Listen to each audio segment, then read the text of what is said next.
Good morning. Please stand by. Good morning. My name is Katie, and I will be your conference facilitator today. Welcome to Chevron's second quarter 2026 earnings conference call. At this time, all participants are in a listen-only mode. After the speaker's remarks, there will be a question-and-answer session, and instructions will be given at that time. If anyone requires assistance during the conference call, please press star then zero on your touch-tone telephone. As a reminder, this conference call is being recorded. I will now turn the conference call over to Head of Investor Relations of Chevron Corporation, Jeanine Wai. Please go ahead. Thank you, Katie. Welcome to Chevron's second quarter 2026 earnings conference call and webcast. I'm Jeanine Wai, Head of Investor Relations. Our Chairman and CEO, Mike Wirth, CFO, Eimear Bonner, and President, New Energies, Jeff Gustavson, are on the call with me today. We'll refer to the slides and prepared remarks that are available on Chevron's website. Before we begin, please be reminded that this presentation contains estimates, projections, and other forward-looking statements. A reconciliation of non-GAAP measures can be found in the appendix of this presentation. Please review the cautionary statement and additional information presented on slide 2. Now, I'll turn it over to Mike. Thanks, Jeanine. Amid geopolitical uncertainty and market volatility, Chevron delivered a strong second quarter, driven by our consistent strategy, capital discipline, and strong execution. Global upstream production grew more than 5% quarter-over-quarter, underpinned by exceptional reliability across key assets. In the U.S., we achieved a new upstream production record of nearly 2.1 million barrels of oil equivalent per day and record refinery throughput of over 1 million barrels per day. At the same time, we maintained financial and capital discipline, achieving our structural cost reduction target 6 months early, with $3 billion of annual run rate savings since 2024. Hess synergy benefits have also been delivered 6 months early.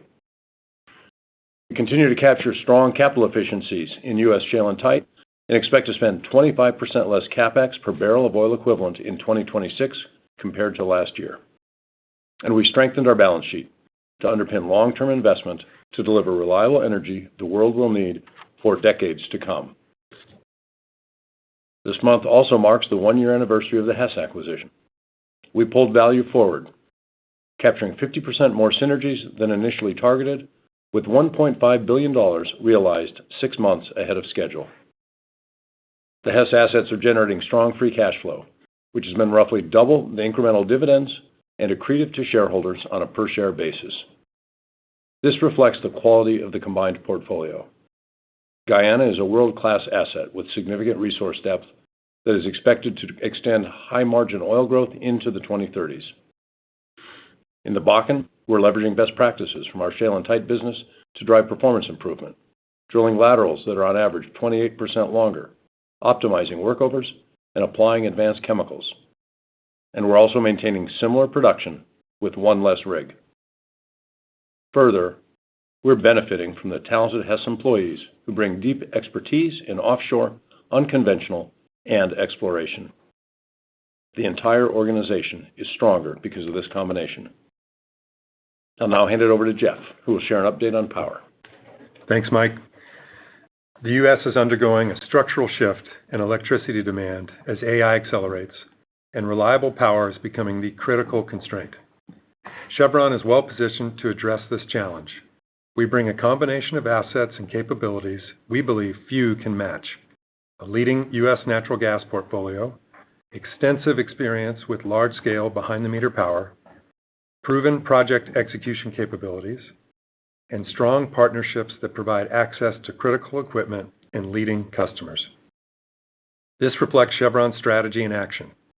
We're leveraging advantaged assets, customer relationships, execution capabilities, and partnerships to deliver reliable, affordable energy while creating long-term shareholder value. While many data center power projects have been announced, few have secured long-term customer commitments for behind-the-meter power, and only one is at multi-gigawatt scale, Project Kilby. This demonstrates our ability to execute at speed and scale. We recently signed a 20-year take-or-pay power purchase agreement with Microsoft for 2.67 gigawatts of firm behind-the-meter capacity supporting its co-located data center complex. We're now focused on execution, with permitting and EPC activities progressing towards a final investment decision later this year. Kilby is expected to deliver mid-teens returns and long-duration contracted cash flows that are independent of commodity price cycles. Importantly, Kilby provides a repeatable model. We're already in advanced discussions on additional opportunities with existing and potential customers for future projects. We've engaged closely with local stakeholders throughout development and have been encouraged by the strong support we've received in West Texas. I'll now turn it over to Eimear to discuss the financial results. Thanks, Jeff. For the second quarter, Chevron reported earnings of $12.1 billion, or $6.11 per share. Adjusted earnings were $12 billion, or $6.06 per share. Cash flow from operations excluding working capital was nearly $20 billion. Organic CapEx was $4.4 billion for the quarter. We now expect to finish the year at the lower end of our guidance range of $18 to $19 billion. And our net debt coverage ratio improved, reflecting the strong cash generation in the quarter. Adjusted second quarter earnings were $9.2 billion higher versus last quarter. Adjusted upstream earnings increased due to higher realizations, higher liftings, and favorable timing effects, and were partly offset by higher DD&A and tax-related expenses. Adjusted downstream earnings increased primarily due to higher refining margins and favorable timing effects. Chevron generated $19.7 billion of cash flow from operations excluding working capital and $15.4 billion of adjusted free cash flow in the quarter. We reduced debt by more than $8 billion, further strengthening our balance sheet and financial flexibility. Net debt to CFFO at the end of the second quarter was 0.6 times. Following the large build in the first quarter, working capital unwound by $2.9 billion as commodity prices decreased through the quarter. On production, we had our second highest quarter ever, maintaining strong operating momentum across all our key assets and growing production by over 200,000 barrels of oil equivalent per day. Reliable operations defined the quarter. In the U.S., we achieved records for total production, Permian production, and throughput at multiple facilities in the Gulf of America. International production was also strong at nearly 2 million barrels of oil equivalent per day. And TCO in Australia operated at or near full rates, and the impact from the Middle East conflict remained isolated to the partition zone, representing about 1% of second quarter total production. Costs always matter, and they always will. We achieved $3 billion of structural cost reductions over the past 12 months, reaching our target 6 months ahead of schedule. Thanks to the hard work and relentless focus across the organization, more than 70% of the savings came from efficiency gains, underscoring the quality of the improvements delivered. Through these reductions, we have largely offset inflationary effects while we continue to grow across key assets like the Permian, Gulf of America, and Guyana. We're never satisfied and never done, and we will continue to look for ways to lower costs to drive lasting value. Our plan is clear: execute safely and reliably, deliver on our objectives, and continue to expand our opportunity set for the future. Our second quarter performance demonstrates strong execution and results that can be seen in our bottom line. We remain confident in the 2030 objectives we outlined last November, including annual production growth of 2 to 3%, adjusted free cash flow growth averaging greater than 10% per year, and more than 3% improvement on return on capital employed, all at flat commodity prices that are lower than today. We also continue to develop robust growth options for the next decade, building new resource options across regions and asset classes. Achieving the power milestone, stacking multiple exploration successes, and securing strategic exploration agreements and MOUs in the Mediterranean, Africa, and the Middle East are examples of the strong set of opportunities we have for the future. We're focused on executing with excellence in the near term, meeting or exceeding our guidance through the end of the decade, and creating even more value in the decades that follow. Consistent with our long-standing financial priorities, we intend to reward our shareholders today, tomorrow, and long into the future. I'll now hand it off to Janine. All right, thank you, Eimear. This concludes our prepared remarks. Additional guidance can be found in the appendix to this presentation, as well as on the slides and other information posted on Chevron.com. We're now ready to take your questions. We ask that you limit yourself to one question, and we'll do our best to get to all of your questions. Katie, please open the lines. Thank you. If you have a question at this time, please press star one on your touch-tone telephone. To allow for more questions from more participants, we ask you limit yourself to one question. If your question has been answered or you wish to remove yourself from the queue, please press star two. If you're listening on a speakerphone, we ask you please lift your handset before asking your question to provide optimum sound quality. Again, if you have a question, please press star one on your touch-tone telephone. Our first question comes from Devin McDermott with Morgan Stanley. Hey, good morning. Thanks for taking my question. So, Mike, Eimear, the goals you laid out with the corporate reorganization plan last year was more than just cost. It was also to support best-in-class operations, and I think the strong results this quarter clearly show that's paying off. So on the theme of operations, I wanted to start on TCO, which looks like it was one of the key drivers of higher production quarter over quarter. So maybe you talk about performance there, any learnings as far as it relates to quantifying or de-risking the debottlenecking opportunity. And while we're on the topic, Mike, maybe you can just address the current situation at the CPC pipeline and any levers that Chevron has to mitigate any disruption there. Sure, Devin. Thanks for the comments about our reorganization. And you're right, it wasn't just about efficiency. It was also about performance. I'll speak to TCO performance and the pipeline, and Eimear, maybe you can cover the debottlenecking question. It was a strong quarter. You'll see in the production waterfall, we're up 170,000 barrels a day versus first quarter. Really stellar operating performance in the second quarter. Each month was among the highest months we've ever seen at TCO. The affiliate distributions in the quarter of roughly $3 billion, most of that is coming from TCO, and I want to affirm our $6 billion guidance at $70 Brent. Obviously, we're likely to have a higher number for Brent this year, which would translate into even a higher affiliate distributions.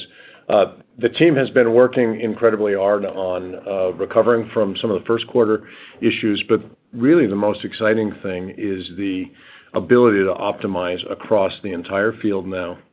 The low pressure production performance of the field has been strong, and through this integrated control center to take each generation of topside facilities and look at the way to best optimize those, not only individually, but collectively across the capabilities we have in all of the kit.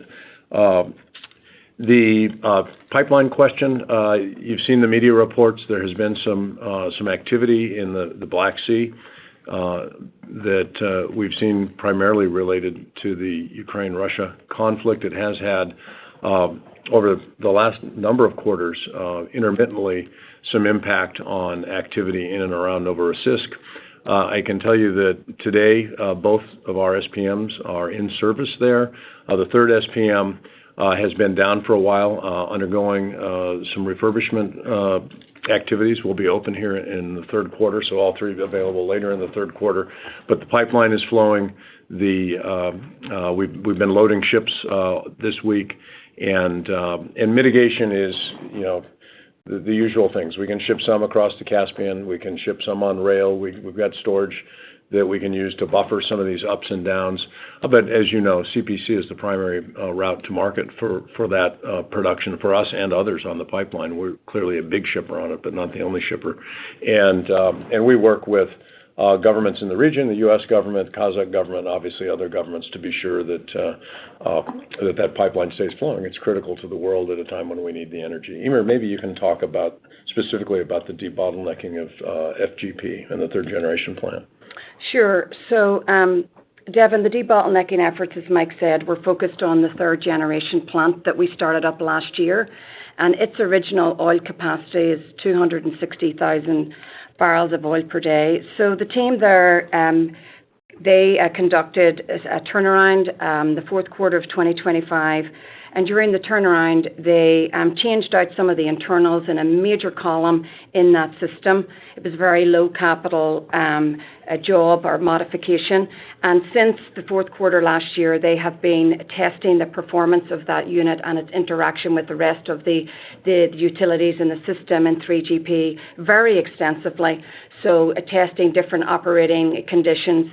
And we are very comfortable to say today that we have successfully increased the nameplate oil capacity from 3GP, or the third generation plant, from the original 260,000 barrels of oil per day to 320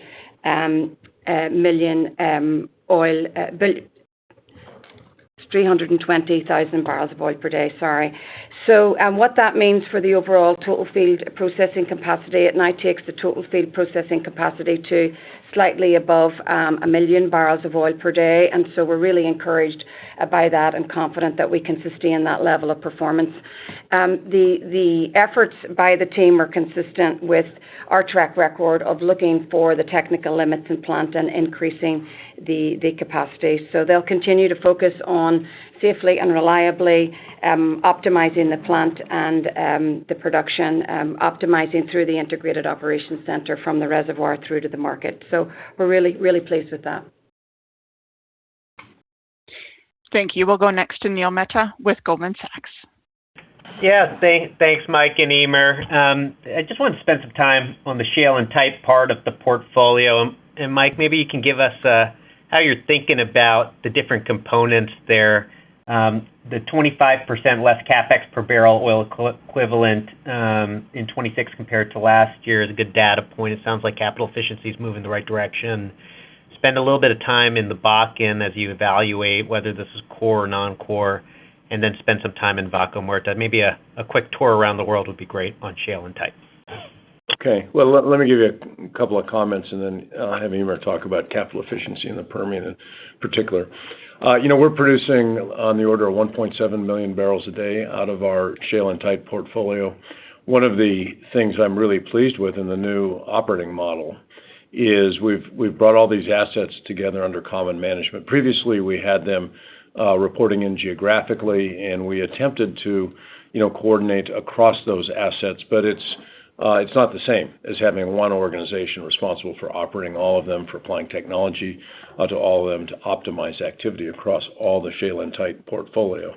And as we've got multiple large assets in there, million barrels a day in the Permian, 400 in the DJ, 200 in the Bakken, Argentina, smaller than that, but growing. And really out of the largest piece, the U.S. piece, we've got assets that we're working at plateau to generate free cash flow, which is the lesson I think that the industry learned over the prior decade when it generated no free cash flow, essentially, and all the cash went back into growth. At the scale that we operate at now, we could grow these assets further, particularly in the Permian if we chose, but we are working for efficiency, productivity, and to generate free cash out of them. In the Bakken, we're getting to know the asset better. Actually, the person who runs all of our shale and tight came from Hess and is very familiar with the Bakken, and I cited some of the things that we're doing in the Bakken differently already in terms of lateral length and drilling efficiencies, same production with one fewer rig. So we're getting to know that asset better, as was the case with the DJ when we integrated it. It turns out that oftentimes the things you don't know you can underestimate, and we like what we see in the Bakken. We got to sort through this midstream thing that we get asked about on every one of these calls, and we'll let you know as we've got our thinking and plans together for that. But it's really been great to see the benefits across the entire portfolio that we've been able to drive by bringing them under common management. One of those being continued capital efficiencies. Just when you think, there won't be much more and you might have climbed the improvement curve and started to level out, we continue to be surprised yet again that there is more there. And I think some of that's a result of being able to really focus on the performance of these assets as opposed to being driven by growth. So, Eimear, maybe you can talk a little bit more about the capital efficiency particularly. Yeah, thanks, Mike. So, the Permian has been operating for the last 5 quarters at over 1 million barrels per day. So they are seeing huge efficiencies with this focus on sweating the assets. So not growing production, growing free cash flow. Our capital is now, we expect it to be below $3.5 billion this year. So that's a 25% improvement in capital efficiency, so CapEx per barrel of oil over 2025. It's one of the reasons why we feel confident today to say that we expect to finish the year at the low end of our capital budget range of 18 to 19 billion. Maybe a few examples. We have talked before about the drilling efficiencies and the completion efficiencies, but Permian is also seeing the highest reliability it's seen since 2024. And so there's a lot of new initiatives, including optimizing artificial lift, real-time facility optimization, a new approach to ops and maintenance through an asset tiering lens. All of those things are delivering really stellar reliability at surface, as well as all of the drilling efficiencies and completion efficiencies that we've talked to you about before. So we're really encouraged by what we've achieved, and by bringing all of the shale and tight assets together to run them all as one. We really couldn't do it without bringing all these assets together, because they're all learning from each other. Thanks, Neil. Thank you. We'll take our next question from John Royal with Piper Sandler. Hi, good morning. Thanks for taking my question. So my question's on the power business, and I appreciate the update and the detail on Kilby. My question is more about how you view the long term for Chevron in the power business. It sounds to me from Jeff's commentary that you're uniquely positioned to serve this market, and he mentioned potential future projects beyond Kilby. Can you talk about how much power could contribute to your business mix longer term, and how should we think about how it fits into the next decade plus of Chevron's growth story? Yeah, sure, John. Thanks for the question. We're very happy with the milestone that we achieved in June with Microsoft, high-quality customer, 20-year firm PPA. It really serves more than just that project, though. We do see a larger business potential here. Kilby's a good proof point. It demonstrates that there's durable, very high customer demand. It demonstrates that this model, this behind-the-meter power model, works for customers. And it also shows that we bring capabilities which are differentiated in this market. In my comments, I spoke about the structural shift in power demand. Demand far exceeds supply. The grid cannot keep up with the demand from hyperscalers and others. And we see that persisting for years. Our capabilities are deep. Our large natural gas portfolio, our experience in natural gas markets across the country, our behind-the-meter power experience around the world in very remote areas where you don't have grid options. You must be behind the meter, and you must do so at a very high reliability. Our complex project development and execution capabilities, these are very large-scale projects. Our customer relationships, partner relationships, and other stakeholders, to put all of that together takes a long list of capabilities, and we bring those here. When we look to the future, turbine availability is tight. We have some deep relationships with GE Vernova and other manufacturers. We're already talking to them about their queues. I think the Kilby announcement strengthens our position in these discussions and demonstrates that we're not just talking about potential projects, but we've converted an opportunity into an executable project. So we'll pursue additional opportunities. We already have some of those discussions well underway with existing and new customers and partners, but we'll also be disciplined as we move this forward, and we'll always focus on value over growth. Thank you. We'll take our next question from Doug Leggett with Wolfe Research. Thanks. Good morning, everyone. Mike, I wonder if I could take a little bit of a longer-term view. The U.S. has perhaps become, it's back in everybody's focus as a safe source of energy supply, and you paused your growth trajectory in the Permian some years ago to inflect to free cash flows. My question is, you've got a lot of things going on in the portfolio today. Guyana's inflecting to free cash flow. You've put a lot of stuff in the portfolio beyond your current plan. Where does the Permian fit? Could we see that go back to growth in the post-2030 outlook? Yeah, Doug, thank you. Listen, actually, it was just last year that we took the Permian to plateau, not years ago. Yeah, yes, so. And if you look at it, it has continued to grow. And we can, I can have Janine follow up with you offline, but it actually has crept up and is still growing. But the point here is we really want to turn the organization to focusing on the efficiencies and productivity that Eimear talked about earlier, and we're seeing that in the Permian. We're seeing that in other assets as well. Could the Permian grow? 100%. But we've learned the lessons that at some point you want to see free cash out of these assets, and we're seeing that and in significant quantums. We're working hard on technologies that can change the equation. And we've talked in the past about advanced chemicals. We can talk about it more. We've talked about AI, and there's a lot of interesting things going on with AI. We maybe haven't talked as much about stimulation technologies, but we're working on both incremental and potentially novel improvements to stimulation. When you're leaving 90% of the molecules in the ground, there's a huge incentive to figure out how to unlock all of that. And so as we work these technology levers and see performance improvements, it changes your options. You can extend the plateau and hold a plateau. You can create more value in a plateau. You can create more value in growth. We have thousands of well locations today. As we use technology to unlock horizons or benches that may not be economic using today's technology, that inventory of drillable locations goes up.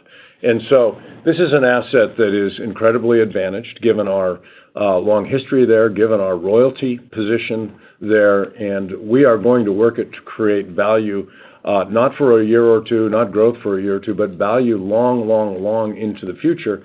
And I expect we will unlock options like those I've described over the coming years. Let me just talk a little bit about growth, because that's really what kind of your question gets at, and I get this from others. There's kind of three buckets that I think about our growth opportunities in. One are the things that are in hand, so our massive shale portfolio and the ability to further improve that. Guyana, which we've talked about. The Eastern Med, where we've got a project underway to expand Leviathan. We're moving towards FID on another project at Aphrodite. Argentina, where we're continuing to see policy move in a good direction, and there's enormous resource potential there. West Africa, we've got a lot of captured opportunity today that creates growth options, not just for the next few years, but well into the next decade. The second bucket are announced business development advancements and some of our exploration. So new entries into Libya, Suriname, Namibia, our continued leadership position in terms of acreage in the Gulf of America, all the new exploration acreage that we've added over the last few years. And then the third bucket are what I'll describe as special situations that we have some control over. Venezuela is one of those. We're in negotiations right now to try to improve the fiscal terms and enable more investment in Venezuela.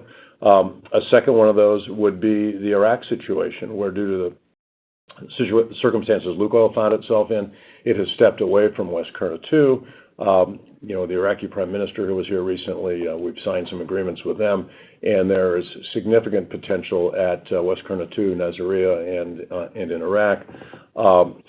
And then the TCO concession, which I didn't address in my response to Devin, but we're into our well into the negotiations on that. Obviously, massive resource potential there, a field we know well. And so, broadly speaking, we have a lot of growth options in hand, and we will pursue those that are the strongest. We will remain capital disciplined, The Permian is one of many options we've got out over into the next decade for growth. Thanks, Doug. Thank you. We'll take our next question from Arun Jayaram with JP Morgan. Yeah, good morning, Mike and Eimear. Jeff. Mike, I wanted to get your perspective on Iraq. You look to be close to an entry to operate West Qurna 2 and Nasiriyah. I'd love to see how you think that this Iraqi opportunity could compete for capital in your portfolio, how you view overall commercial terms, cost of supply, and how you think about managing some of the above-ground risk. Sure. So obviously, potentially huge resources, third-party data on West Qurna 2 alone is, gross oil potential well into the billions of barrels. It's one of the largest oil fields in the world. We're advancing discussions to align on the key commercial and economic principles for future contracts. It's a new form of contract. This month, we signed some follow-on agreements that significantly advance the commercial discussions at both West Qurna 2 and Nasiriyah. We see a very encouraging set of signs from the Iraqi government. The terms look like they will be competitive within our portfolio. We still have work to be done to nail down all of the details. There's a cross-border pipeline concept that would allow alternative routes to market north through Iraq and then potentially either through Syria or Turkey or perhaps even both to get to the Mediterranean. We've got a framework established to evaluate that. We've talked to a number of interested parties that would participate in that. We would have a share in it, but many others would also have a share in what we're talking about. All this needs to get to final agreements, but it's advancing at pace. The Prime Minister in particular has been personally engaged and very supportive. We appreciate the leadership from him that's made this progress possible, and we look forward to continuing the discussions in the coming months. As we reach any final determinations, of course, you'll hear about it when we do. Thanks, Arun. We will take our next question from Steve Richardson with Evercore. Hey, good morning. This is probably a good one for Eimear, but I'd love to just dig in a little bit on the achievement of the $3 billion of cost savings ahead of schedule and the 70% kind of from efficiency gains. I was wondering if you could maybe just give us a sense of where you're seeing outperformance versus the plan, what have been some of the surprises, and what are maybe some of the chunkier elements of what you're seeing as you're attacking these costs, and then your confidence level on kind of, as you mentioned, sticking these costs and not falling back into a kind of inflationary trap, if you will. Yeah, thanks, Stephen. So yeah, we're absolutely thrilled to be able to share today that we achieved the $3 billion of structural cost reduction ahead of schedule. It's testament to all the teams around the organization. They've been relentlessly focused on this, so we've achieved great results. 70% of the results are associated with efficiency gains, and maybe what I'd point to there is we went through a massive restructuring, rewiring of the organization last year, so that is impacting the results by 35% of the 70% that I referenced. And then the balance is associated with a combination of technology, achievements, improvement initiatives across the organization and other things. So maybe a couple of examples to demonstrate our confidence in the sustainability of these savings. The first thing I would maybe point to in the new ways of working or rewiring, we've pulled a lot of our work into centralized functions, and we have a technical center that allows us to do things across the organization, like centralize and standardize engineering work orders, for example. And so that is something new, and we're seeing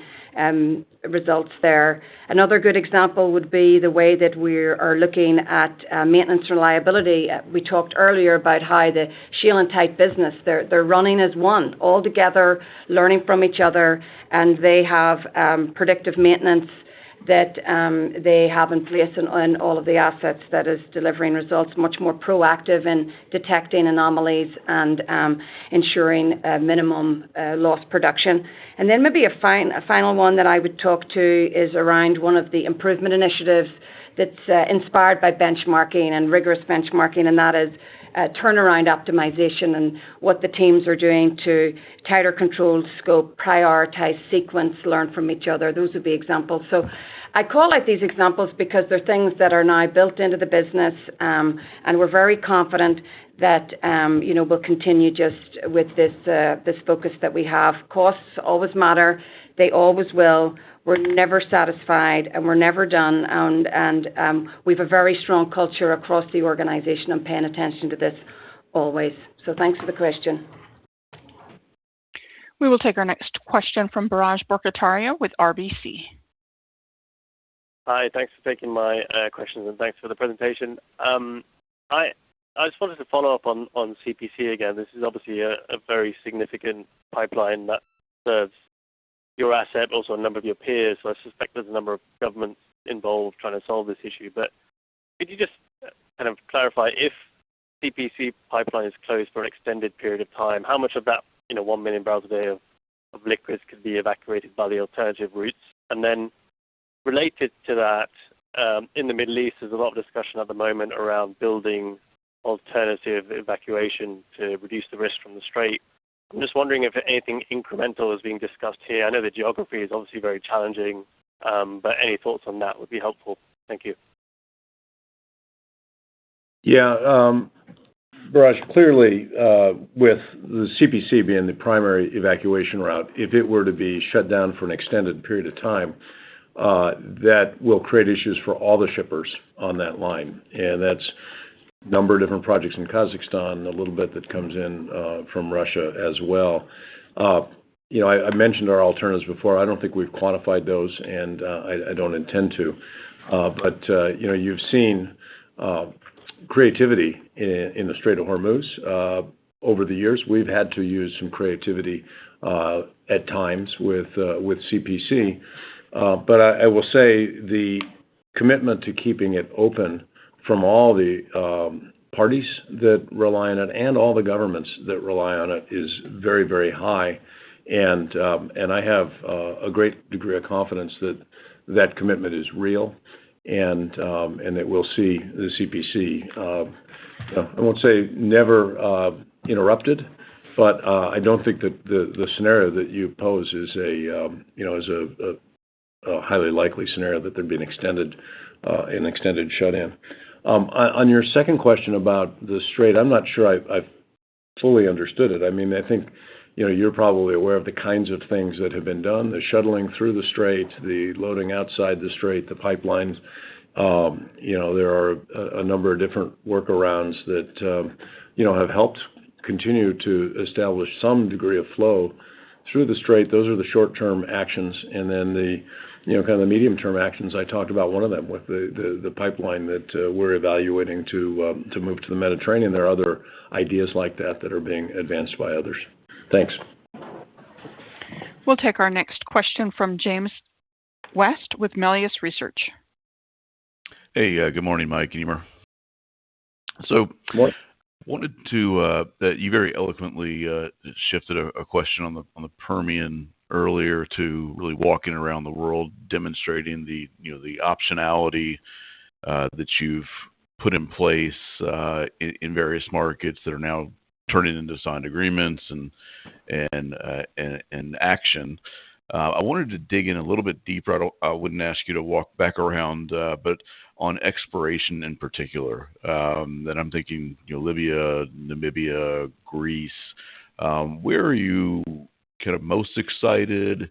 Where do you think you have the best upside potential?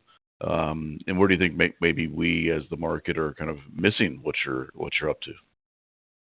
Yeah, thanks, James. I'll start by saying that this is the largest and highest quality opportunity set that we've had in years, probably in my time in this role. That we haven't had this deep an inventory of opportunity. We're building quality through choice. We increased our acreage by 35% over the last year or so. We closed on 10 million net acres just this year in South America, in the Mediterranean, and in the Gulf of America primarily. We've got a strong presence in Guyana, which I won't spend any time on because I think that's pretty well understood, but there's still exploration potential there. West Africa, the deep water off both Nigeria and Angola is relatively underexplored, and we're actively working that. I'm very optimistic that large basins like that have a proven petroleum system offer more opportunity for us. We've got another well we intend to put down in Namibia where we've seen success. So West Africa is a place I'm very excited about.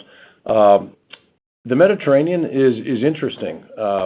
We've got some success we've had off Egypt. We're a partner in a well that the operator has talked about on their call this week, where there's been a working petroleum system that's been established, which is important in exploration to understand that. So there are opportunities there in the Eastern Med that we like. The Middle East, again, I think kind of speaks for itself. In Iraq, we've got both operating fields and associated exploration prospects that come with them that our exploration team, I would just say their eyes get wide open when you start to look at some of these structures and the analogs that are in the area around them. And so we're going to be disciplined in the way that we advance through that portfolio. We're going to be using these new tools, and this is an area where AI will definitely change cycle time. It will change our ability to see things that previously we may not have been able to see, and I expect that it will change outcomes. Last thing I'll just say is we're already seeing some results. Over the last year and a half or so, we've had 5 different discoveries or successful appraisal wells in the Gulf of America, in the Partition Zone, in West Africa, and I mentioned the well off Egypt that we're a partner in recently. And so we're already seeing the early signs of this portfolio yielding different outcomes. We'll be talking about this a lot more in the years to come. We'll take our next question from Sam Margolin with Wells Fargo. Hi, good morning. Thanks for taking the question. Maybe switching gears to natural gas. The gas market in Europe is exceptionally tight right now. Chevron in Australia typically has a volume ramp. Gorgon and Wheatstone typically have a little bit of a volume uplift in the second half of years, starting in the third quarter. Can you just talk about your available LNG position right now and optimization opportunities that are put to you to kind of solve this European shortage? Thanks. Yeah, Sam. We do see some seasonality in Australia, and so cooler weather is better for LNG facilities than hot weather. Most of our Australian LNG is termed up with customers in Asia. We do have some spot cargoes that we move, but it's the far and away the smaller portion of our production there. West Africa, we move LNG up into Europe more steadily on some shorter term contracts and a fair amount of spot out of West Africa. And then we've got a growing position here in North America where we've got 4 million tons per annum that will come in over the next few years, and that is primarily going into Europe. And so, I would say Australia is probably the longest putt, if you will. It's the furthest away. We've got it pretty well termed up, and Asian spot markets have been very strong as well. And so you see JKM and TTF both have been firming. And I think the demand in both North Asia and Europe is likely to continue to be pretty strong here over this next period of time. And so we'll do we'll make the best sales into each market and continue to operate at a high reliability, which I'm really pleased to say our Australian assets are operating at. We will take our next question from Manav Gupta with UBS. Good morning. A lot of questions on CPC. I was hoping I can talk a little bit about CP Chem. Big jump in earnings. Obviously, global product inventory, everybody talks about refined production is depleted, but so is the polyethylene side depleted. Multiple global crackers are also struggling, and you have a very unique portfolio where most of it is in North America. So if you could talk about the leverage that CP Chem has in this environment of elevated polyethylene margins. Yeah. I mean, I think you've mostly answered the question yourself there. CP Chem's primary footprint is in North America. There's some production in the Middle East, which obviously is constrained right now given the circumstances with the Strait. But CP Chem cracks ethane primarily and primarily in North America. Those margins have been under a lot of pressure the last few years.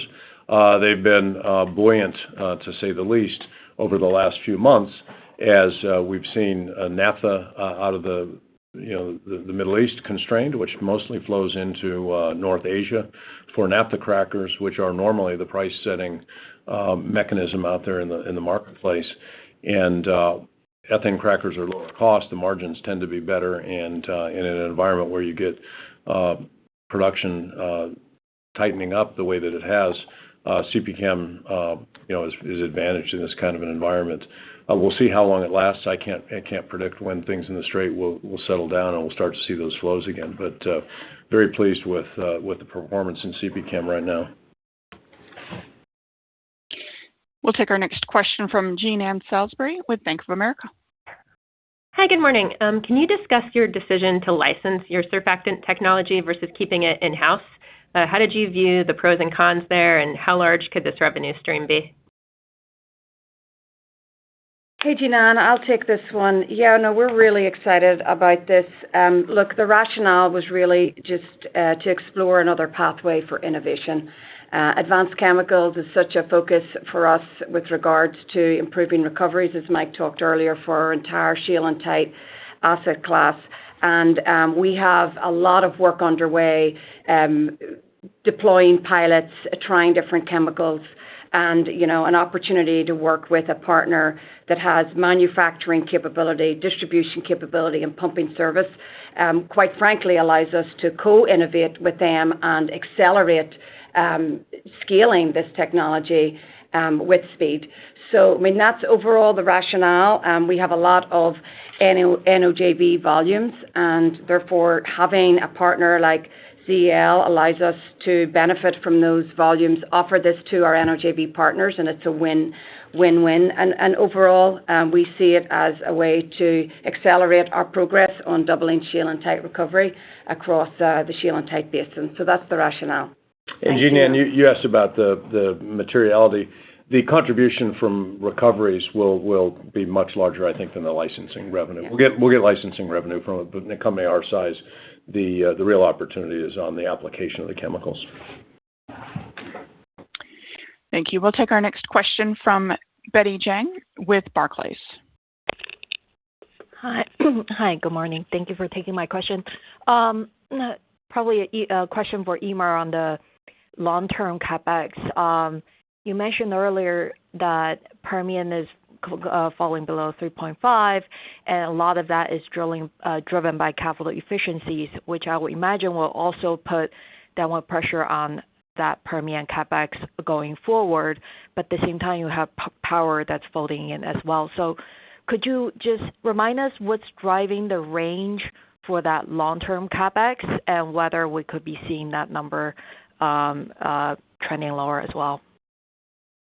Yeah, in terms of the long-term range that we shared last year at our Investor Day, so we provide a range of 18 to 21 billion. Obviously, this year our budget is 18 to 19 billion, but that range represents, the opportunities that we have over the course of the next 5 years. Within that, we had expected to have a power project within that capital range, and so the one that Jeff talked about, Project Kilby, is reflected in both the organic capital outlook and range and the affiliate capital outlook and range. And so at the end of the day, we're going to be capital disciplined. Mike talked about all the growth options that we're stacking up around the world, both power and on the upstream side. And so we'll continue to be disciplined, but we believe that range gives us enough for the options that we have on the table today. Thank you. We will take our next question from Nitin Kumar with Mizuho Securities. Hi, good morning, and thanks for taking my question. I want to shift gears a little bit. Obviously, refining had a good quarter given the macro environment. Mike, I was wondering if you guys would be willing to talk about what do you see as the outlook, post the war? Are you seeing any evidence of demand destruction as things remain tight? What's your view on the cracks here? Yeah. So I'll be brief here because I want to get everybody a chance on the call. Middle distillates are really the tight spot right now. Initially, it looked like jet, now diesel. European diesel demand was weaker in the second quarter, which I think is what really kept global inventories from drawing further than they did. That may not hold up as we get into the third quarter. You've got restocking of heating oil ahead of winter that is, kind of upon us or soon to be upon us. That lands on top of the export ban from Russia, refinery outages in Russia, the obvious constraints that exist in the Strait, and then MoGas inventories are low as well. And so products are tighter than crude around the world, and that's why cracks have widened out. I think the question is, when do we get crude flows reestablished, and when do those cracks come back in? Hard to say. So I think, we're going to see some upward pressure on product pricing here, into the third quarter and perhaps beyond that. Demand destruction is not obvious to me at any significant scale. China's a black box, and so that's the big question is what's really going on in China. It's difficult to shift demand as rapidly as their crude purchases have come off. I think they've got some flexibility to do so. Other Asian markets that have seen actual physical constraints, there's likely some demand destruction in some of those markets, at least in the short term. But in terms of longer-term structural demand destruction, I would say it's hard to find evidence of that at this point. We will take our next question from Bob Brackett with Bernstein. Good morning. If I think about Project Kilby, you've talked about expected mid-teens returns, and that's really a ring fence around the take or pay and standing up that power gen. Are there additional opportunities to create value given that you're sitting there in the county with plenty of acres and plenty of wells? Is that additional add-on value potentially? Yeah, thanks, Bob. There could be expansion potential on the Kilby site after the first phase, after we ramp up to this 2.67 gigawatts. None of that has been agreed or negotiated yet with Microsoft, but obviously their demand needs continue to increase, and we'll work with them to see if we can supply those while meeting our returns thresholds. I talked about the potential to scale this business further. We don't see Kilby as a one-off. This is a very durable macro demand environment. Really, the depth of our capabilities are unique and differentiated here. Microsoft certainly saw that with Kilby, and there are others who are interested in where can we grow beyond this, both in West Texas and perhaps other parts of the U.S. But look, as we go forward, we're always going to be disciplined with this. We were very disciplined on Kilby. We had a firm requirement for what we needed to do for our shareholders, both returns and value. We're going to hold to those going forward, and we'll provide additional information as new growth opportunities emerge. Thanks. We'll take our next question from Jason Gabelman with TD Cowen. Yeah, hey, thanks for taking my question. I wanted to ask on Venezuela. I imagine you're getting to the point where the amount that they owe you is going to be fully repaid, and I wonder if that point, do your contractual terms shift to the new fiscal framework that they're developing, or is there something in place right now that you would lift under? And then more broadly, how are the contract negotiations going to unlock on additional volumes there, and how do you think about both incremental investments and incremental production growth over the medium term? Thanks.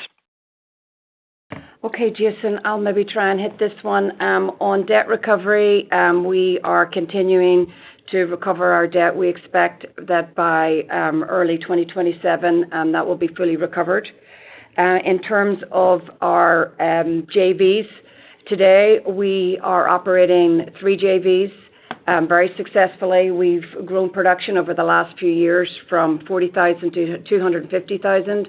With the existing model that we have in place, we have grown the production from those 3 JVs 15% over the last 6 months to 280,000 barrels of oil per day, and we're anticipating that we will be able to grow up to 50% between now and the end of 2028. So everything with Venezuela operationally is going well and consistent with what we had communicated.